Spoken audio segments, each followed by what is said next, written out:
How to plan your year in less than 2 hours.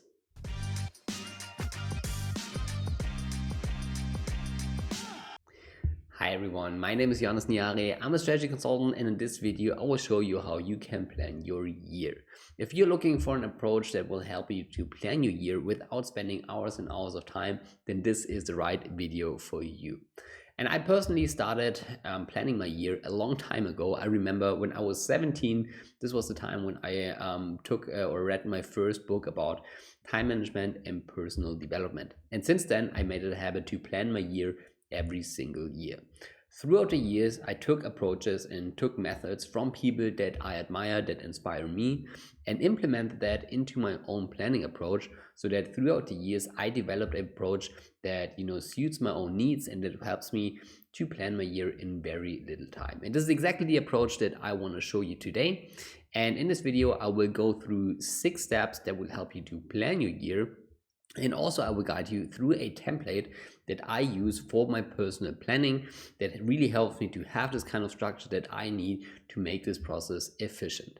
If you want to get access to this template, then check out the description below, and then you can send me an email and I will share it with you for free, of course. So with that being said, let's start with step number 1.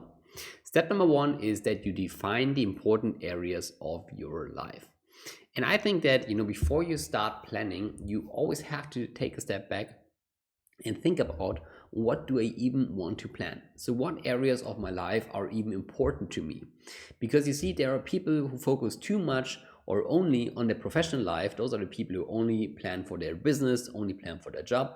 And there are other people who only focus on their private life. So people who only plan the vacation and their holidays.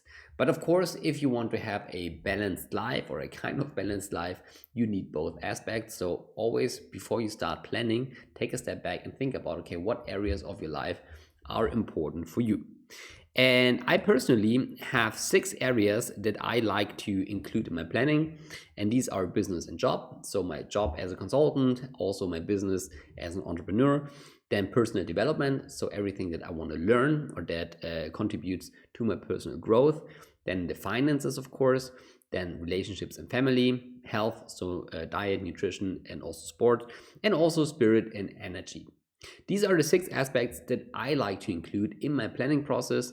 And also, if I talk to other people, especially in the personal development field or in the entrepreneurship field, those are more or less the areas that most people use. But of course, there are other areas as well. For example, you could also plan, networking activities, or reflect on networking activities, experiences, giving back, so social contribution, your hobbies, friends, etc. So it is not so important what you choose. The important thing is that you are honest to yourself and include what is important for you. And there is no right, there is no wrong, but before you start, take a step back and think about what is important for your life. Because if you fail to plan, then you plan to fail. And that's why it is so important to choose those areas in your life that contribute to your life quality. Then step number 2 is that you reflect on the previous year. So there's a saying that says, in order to predict the future, you have to study the past. And that's why it is so important to take a step back at the beginning and think about, okay, how was the last year?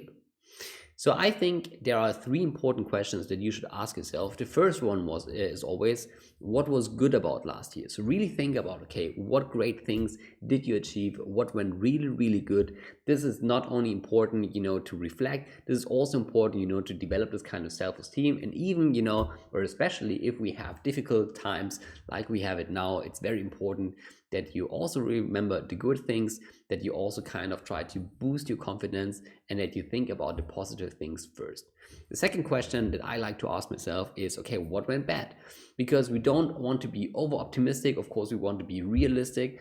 And this means that we also have to take a look at the negative side. So where there's some things that did not go well, are there things, that you're not satisfied with? So these are also things that you should list.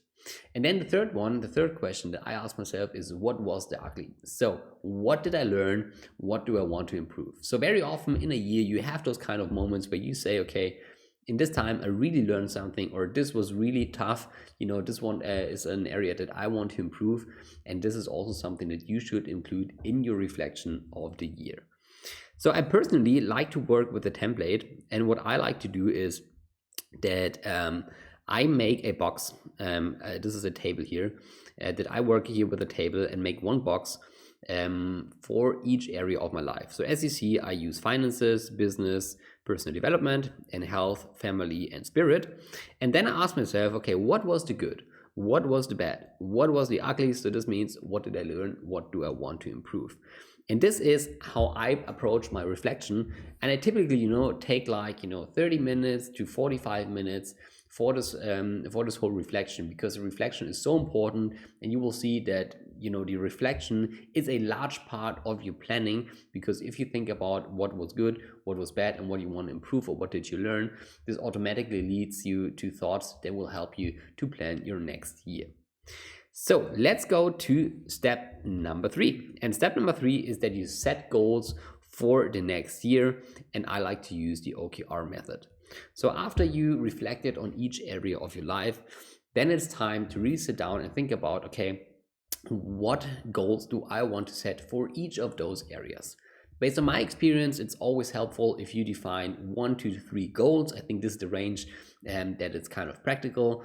I would also suggest to set at least 1 goal for each of those areas, in order to make sure that you have a kind of balanced approach. When I set goals, I always like to use the OKR method. So this means objective by key results. So instead of just saying, okay, I want to lose weight, which is the objective, you also try to add a key result. So this means, for example, by losing 5 kilograms of weight. So you try to make your goals always measurable, because as we will see in the other steps, the regular reflection is very important. And to reflect and to track your goals, it really is helpful if you have some quantification that helps you to measure the success of your goal achievement. So I would go through all of these areas that you define for yourself and set 1 to 3 goals. And at the end of this process, I would also think about, okay, what is my priority 1 goal? So if I could only achieve 1 single goal, what would it be? And this is a goal that I would, mark in red, or that I would prioritize, because, there's always one thing that has the most impact on your life quality. And it's also important, of course, we want to have a balanced life, but based on my experience, there's always the one thing that really, really helps you to make a progress, to take the next steps. So think about it, what is that? And make this goal a special priority. Then the next step is that you also define habits for your new year. You see, of course, you want to achieve goals, but the question is, how do you get to these goals? And if you read the book Power of Habits, then you know how powerful habits are and how much they can help you to achieve your goals. So the basic idea is that you don't want to use self-discipline all the time if you want to work towards your goal. If you establish a habit, and this takes around 60 days to establish a habit, then things will become subconscious. So let's take, for example, our weight losing goal. If you say you want to lose weight by losing 5 kilograms of fat, then it's really helpful, if you establish a habit. For example, you say every morning I get up and do 10 minutes of exercise or go for a run. And of course, this is very hard at the beginning, but after 60 days, roughly, you develop this kind of habit that will support you throughout the entire year to achieve your goal without investing much effort anymore after you established this habit. So think about it. Think about each area. Think about what kind of habits can I implement this year in order to achieve my goals. And this is the next step that I would take. And I also like to work with the template. So I have the same structure.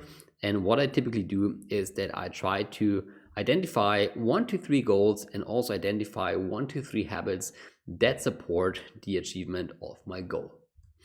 Then it's time for the next step, and this is also a very important one. And step number 5 is that you make a not to-do list. And I have this concept from Tim Ferriss, a very popular person in the area of self-development. And what Tim says is basically that is not only important what you want to do, it's also, and sometimes even much more important, what you don't want to do anymore.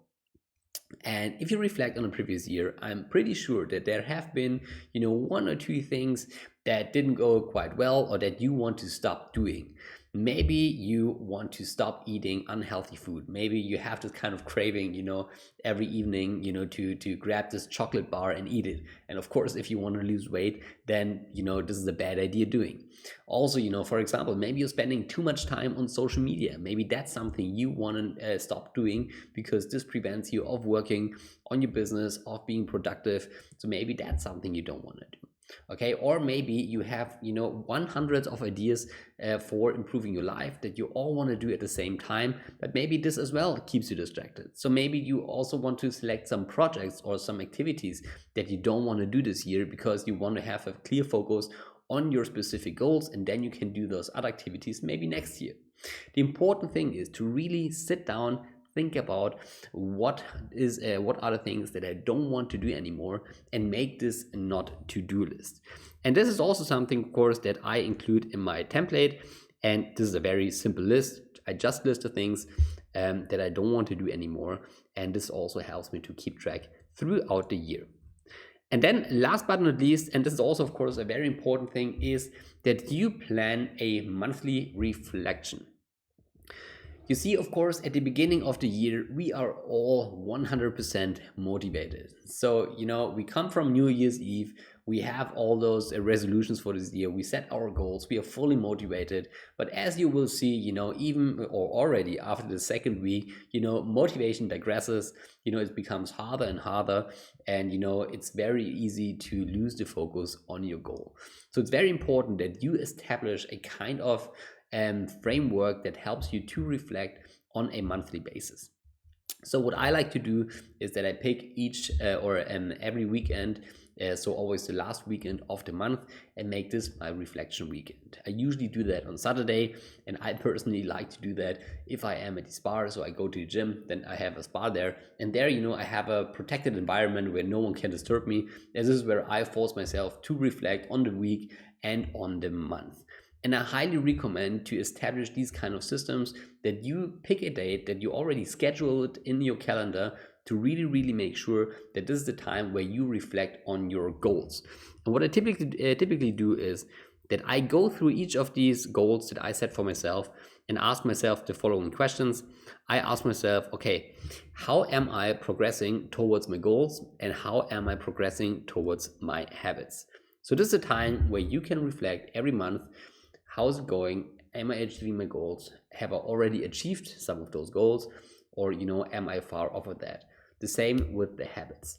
And then, as we also did with the yearly reflection, for each month, I ask myself the question, what was good about this month? What was bad about this month? What was ugly? So what did I learn? What do I want to improve? And then probably the most important questions, what concrete steps do I want to take now in order to improve my situation? And this kind of framework, this kind of questions, this kind of monthly reflection really helps me, to keep track throughout the entire year, to make these little adjustments that you need from time to time in order to achieve your goals. So these are the 6 steps that I use personally. And if you do it, if you use the template, then you don't need more than 2 hours. As I said, I would highly recommend to really block this kind of time. So maybe, you use the weekend, or if you still have some days off, you take the time now, take 2 hours out of your schedule. Maybe you go to a coffee house, maybe you sit down on the couch, maybe you go to a different place where no one can disturb you, where no one can interrupt you, and then really try to focus within those 2 hours, on this planning process. And you will see you don't need more than 2 hours. Of course, if you want to use more than 2 hours, you could make detailed plans for each of those areas. For example, you could write a business plan. If you're working on a business, you can make or detail your sports plan. If you want to work on the sports, or if you have some sports goal this year. But I always recommend to start with this high level planning first, because based on my experience, all those detailed plans that you make at the beginning of your years, very often they're not feasible. So I figured out for myself that it's much easier to just plan, the high level strategy, and only, develop some detailed plans for some very specific areas, and then just make adjustments throughout the year and work on my goals and work on my habits.